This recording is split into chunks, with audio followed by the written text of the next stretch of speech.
Hi, I'm Jim Huling, and I want to welcome you to this episode of Execution Insights. One of my favorite coaching clients has been struggling lately to help her team rise to the next level.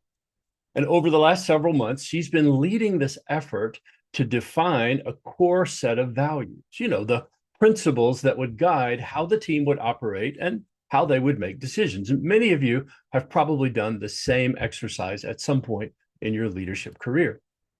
Well, after weeks of good work, they believed they had nailed it. And then things went badly. First, they lost a major client, and that sent a shockwave through the company. And because of that, real changes had to be made.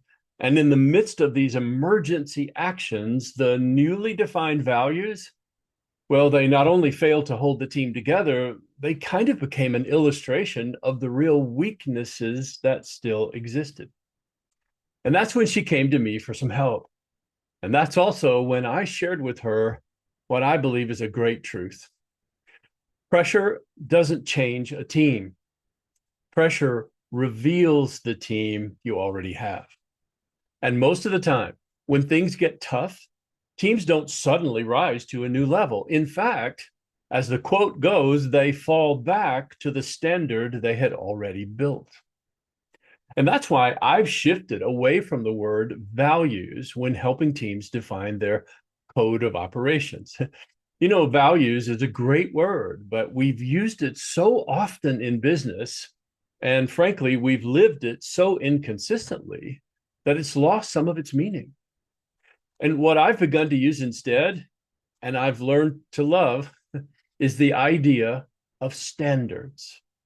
To me, a standard is like a personal code of honor. It usually consists of a few crystal clear commitments that define exactly who we are when no one's watching. And what I've found in my own life is that the same principle applies personally.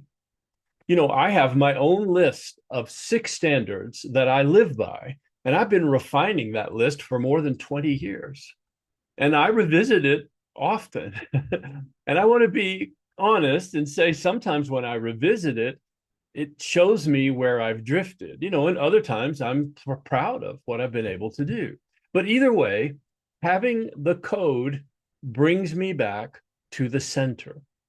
If you don't have a list like this as a leader, I highly encourage you to begin creating it before you try to do the same work with your team. And in fact, if you'd like to see my list, just reply to this newsletter and I'll send you the list along with a solid method for defining your own set of core standards. But when it comes to doing it with your team, I've also learned that standards are the strongest. Maybe they're only strong when they're co-created. I'll never forget hearing Dr. Covey say to us over and over again, remember this, no involvement, no commitment. And what he meant by that was when a team helps to define what greatness looks like or what standards we should live by, well, then they begin to own it because their voice is part of it. Now, of course, once those standards exist, that's when the real work begins, right? Because then you have to live them, especially when the pressure rises. Because the moment we compromise those standards, we quietly teach everybody on our team that the standards look nice, but they aren't real. Now, if this message has made you somehow want to get started, and I hope it has, I want to share with you 3 practices I've found that make all the difference. The first is to name the standards clearly.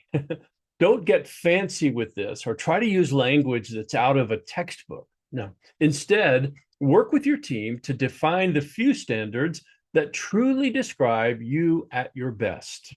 And whatever you do, keep them short and visible and make sure they feel alive so that there's something that your team can remember and act on.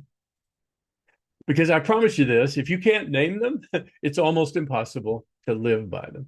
Okay, second, test them courageously. Start in the simplest way possible. Observe the characteristics of teams that you deeply respect.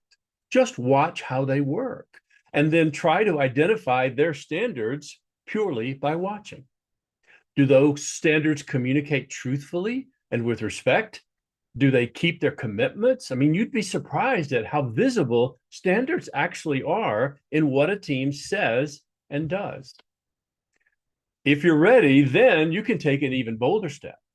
Ask a trusted colleague or friend what standards they think your team lives by. Now, warning, this step takes courage, and you've got to be ready to hear uncomfortable news, but it's also one of the most revealing and humbling exercises you can do. And third and last, live the standards weekly.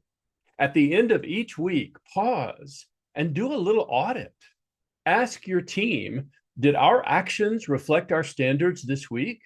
And be clear about the places where they didn't, and do it without guilt and without shame, just bringing awareness and the willingness to make adjustments.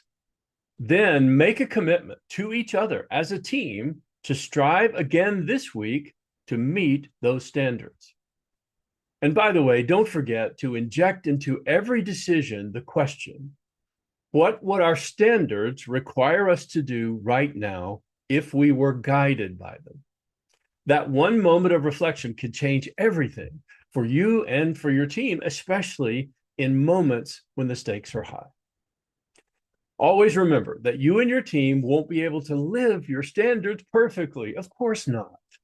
But if you've chosen them carefully, and if you've practiced them faithfully, they'll be there when the challenge hits, giving you the strength and the clarity and the courage to see it through. I'm Jim Huling, and this is Execution Insights. I'll see you in the next episode.